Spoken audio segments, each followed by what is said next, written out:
Mhm.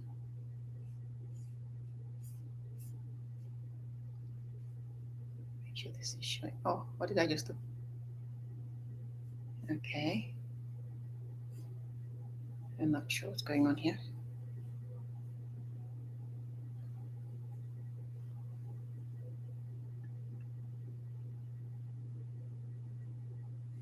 Good afternoon, everyone. Good morning, good day, good afternoon, good evening, everyone.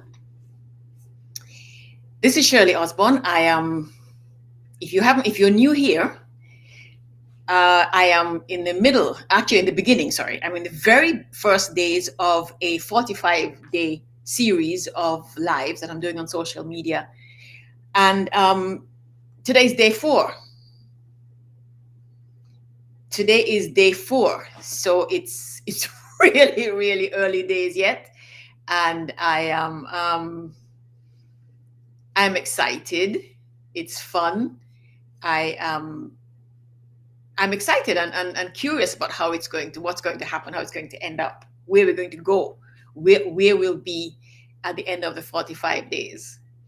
I spoke to one woman this morning. She told me she's done 30 days at a time, a couple of times, and it's a real, real growth experience.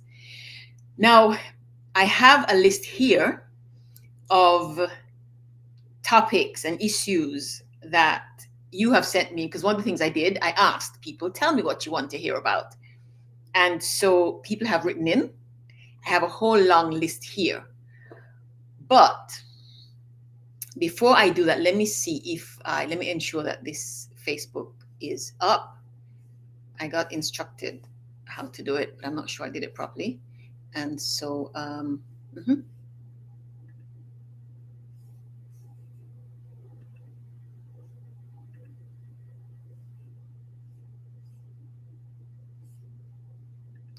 uh,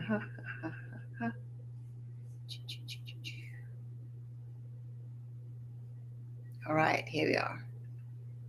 Let me ensure that everybody can see it, because that was a problem we had yesterday. All right. Edit audience. Excellent. All right.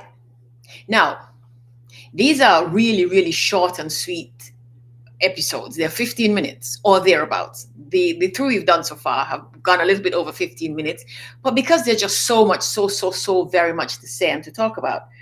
But of course, they are being posted on all the social media sites afterwards. Well, they're running live right now, so when you log in, and they're there afterwards, so you can check in the middle of the night, like I do with many things, or when I have a moment, um, and check in. So I'm going to tell you some of the things that you sent to me, but like I said, I want to say something first, because I got some messages from some women, 3 women in particular, who were asking about women's safety, and specifically, and also specifically about mine.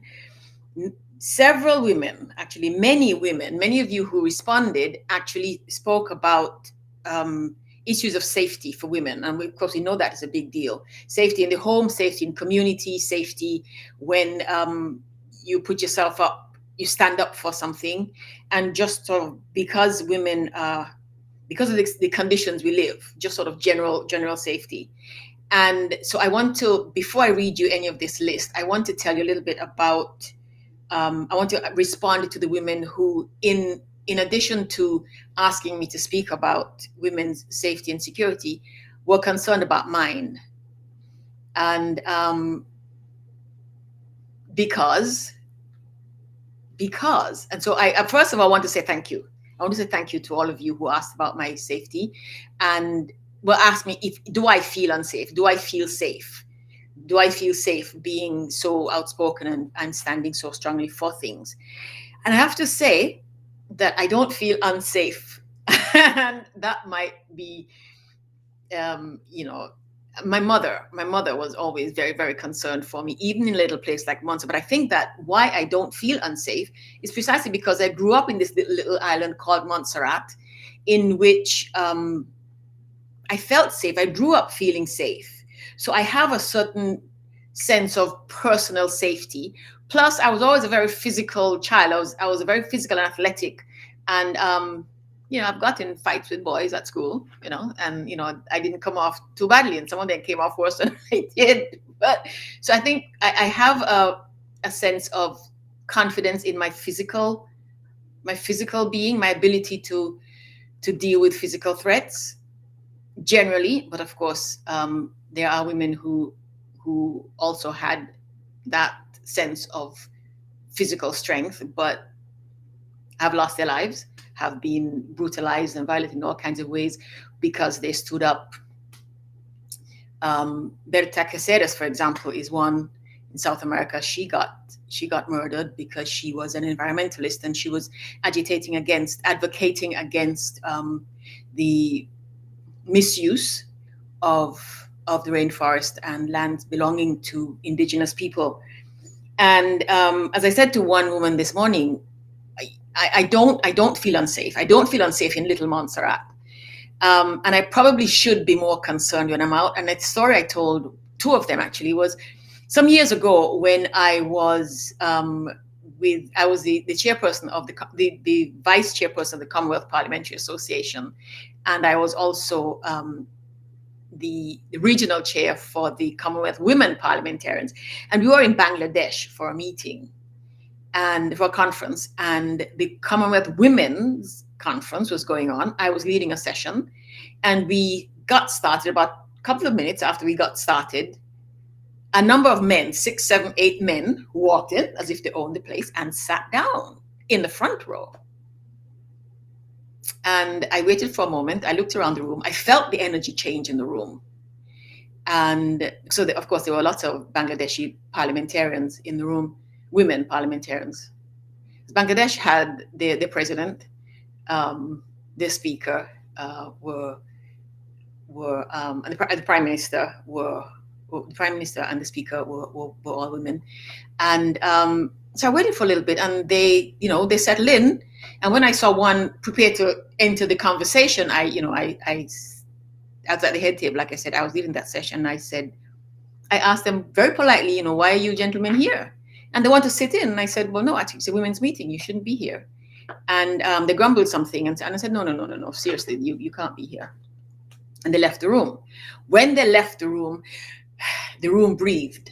But then some of the women, the Bangladeshi women, were concerned because I did that.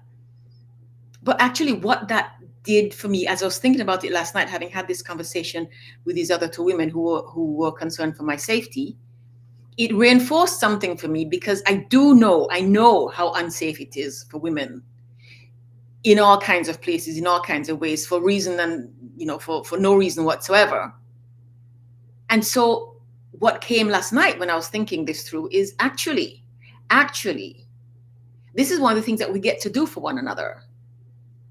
I was leaving Bangladesh in 4 or 5 days after that. I had police escort. I was pretty safe anyway. And so I stood up for these women. Because like I said, I felt the energy change in the room when those men walked in. And I felt the energy change again when they left. So I know I did the right thing. But the women in that culture would not have done it because it's just not done. And several of them said, I'm glad you did that. And some of them said, I'm glad you did that, but. So one of the things we get to do, those of us who can, is stand up when other women are feeling unsafe and we are not unsafe. We get to stand up for them. That's one of the things that came out of this for me last night. And the comments I've been getting about bravery, about being brave, it does require a lot of bravery from women. It does require a lot of bravery from women to do these things, but we don't have a choice. The only advances we've ever made have come from women standing up. We stand up when we can. We stand up where we can. There will probably be places where I will not feel safe enough to stand up, and some other woman will, or perhaps some male ally will. What I do know, however, and what several women also said, several of you also said, is that seeing someone stand up inspires and strengthens you. And I've had that happen over and over and over again. Yes. So that's part of what we do. Now, also, before I go any further, I have to respond to my coach from last night who said, well, you didn't tell them why you're doing this series. I told you that I accepted a dare. They dared me to do this. And I finally said, no, I can't do it. 45 days is too long. And what do I talk about? And said, no, you have to do this. And I said, yes. No. So why this started is, I'm going to make it as short but as clear as I possibly can. My work, like I said in the very beginning, revolves around two things: the people and the little island of Montserrat, and women. And they overlap. And I'm going to go back to 1995, let's say. Throughout the 45 days, you probably hear my entire life story. But for today, what I will do is I'll go back to 1995. In 1993, I'd gone back to Montserrat after college, and I left in 1993 to come to the United States to do my master's degree. Now, one of the reasons I left was because I had got in trouble with the government. I had stood up for some issues to do with education, actually, not even to do with education and public health. And the minister who was responsible for education and public health, was not very pleased. And he reported me, filed a complaint against me with the Public Service Commission. Those of you who are British will understand the Public Service Commission. Those of you who are not, it just is a commission, a body that is a committee that manages, is the best word, employees of the government, and manages certain issues. It's not a tribunal, but it's a group of people who look into, make recommendations about, and ultimately have a say in the policy and the general running, the extraordinary running of the public service. So they don't do the day-to-day work, but when the public service is hiring, especially at the higher levels, or when there are issues of discipline and so on, the Public Service Commission gets involved. So I got complained. I got a report made against me to the Public Service Commission. They called me in once and said, because I used to write for the newspaper. I did a weekly article in the newspaper in Montserrat. And I wrote one weekend about a health issue. And the minister was not pleased. He reported me. They called me in, and I said, they said, okay, just go. Just please don't do it again. I wrote some more. I didn't write about the next issue. I wrote about had to do with education, the education system. The minister got upset again. They invited me in, and I said, no, I'm not going to apologize, because this is really important, because education and health are really, really, really fundamental, and these are issues that I see. And so I think in a democratic country, I have, or should have, the right to speak about them. That did not go down so well. So I got a letter a few days later informing me that the government did not really want me working for them anymore. And so I stayed there for a little while. I said I was doing some other work. And then I decided it was about time to leave. So I left. I went to the United States to do my graduate degree. And in 1995, in the middle of my final exams, we had a volcanic eruption. And so there was no going back, at least not at the time. The expectation was it would settle down in short order, and we'll all get back to our homes and get back to our lives and so on. That did not happen. And so since 1995, Montserrat has been in the throes of this crisis. And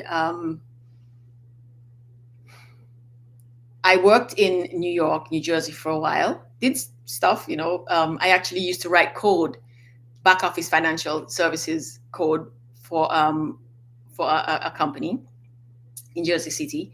And it wasn't much fun. You sit in front of a computer all day, every day. And my personality just is not that. And then in any case, I left the area and I moved to Arizona. I did what women, many women do. I moved to Arizona for love, can I tell you?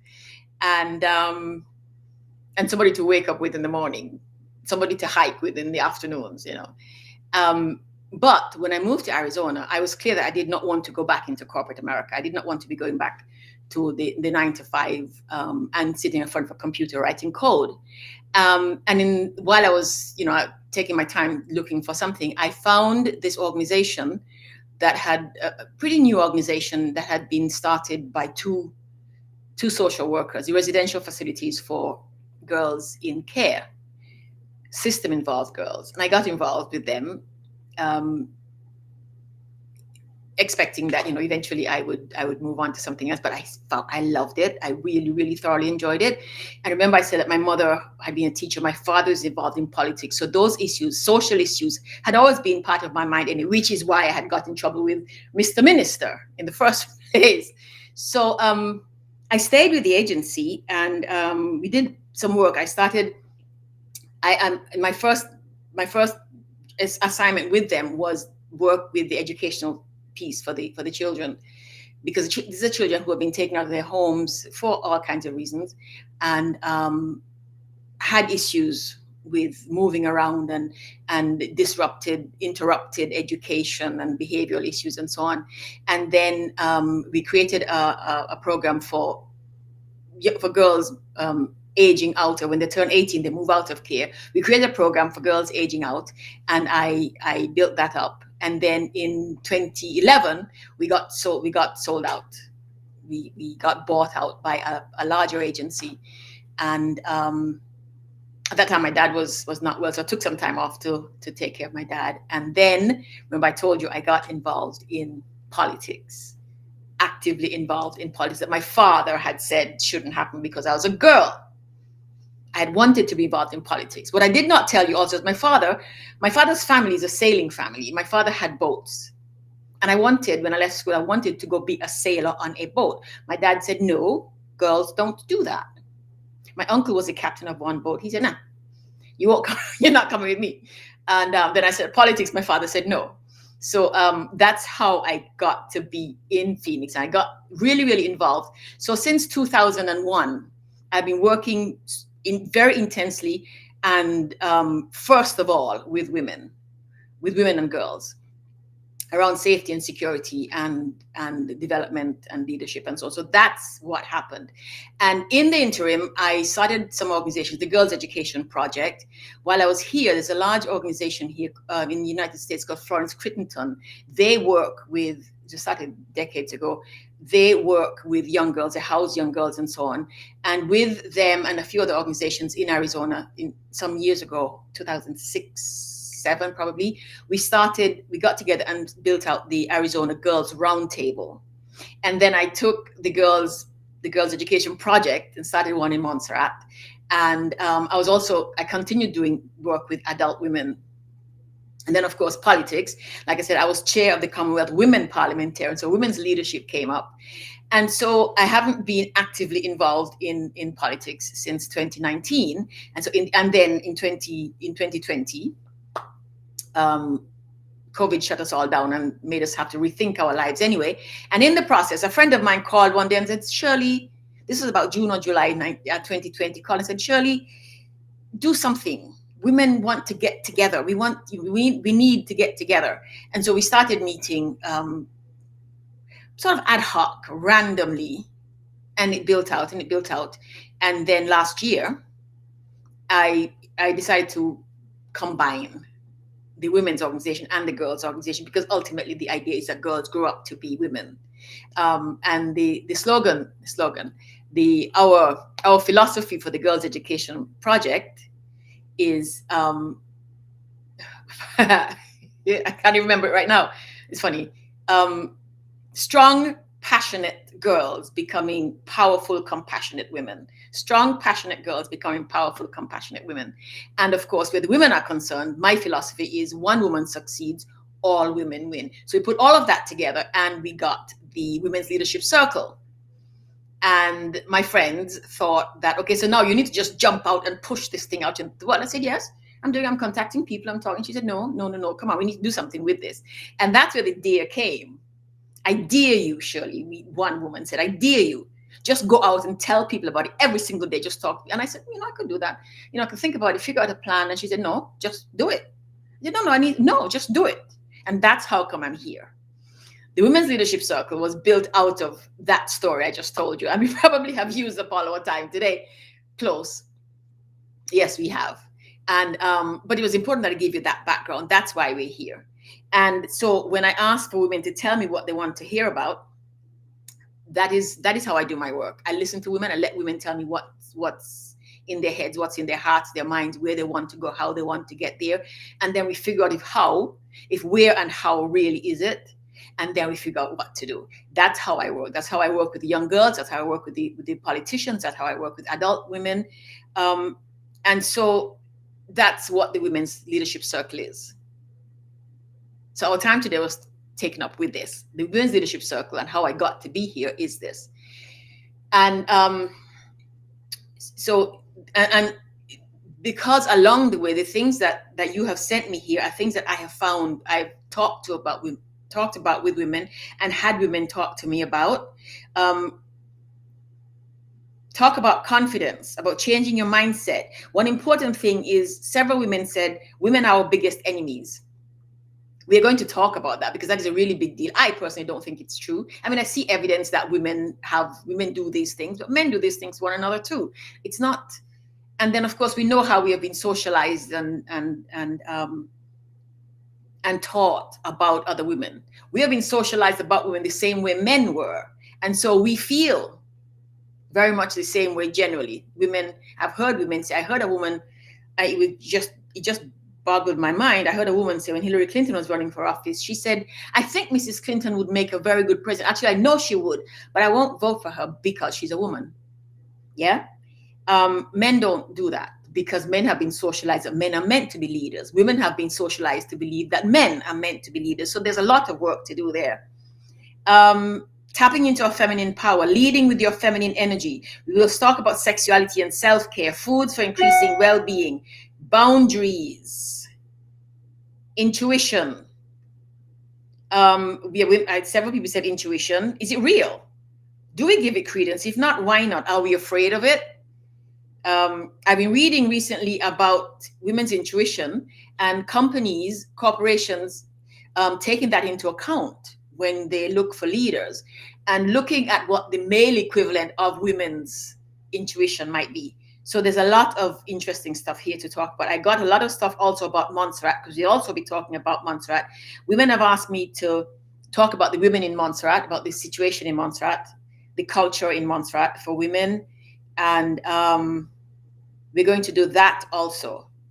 I'm going to put these in some semblance of order. One woman said to me this morning, perhaps we could use themes, do a theme for a week, and then all the topics under that theme, because we have 6 weeks, ladies. We have 6 weeks.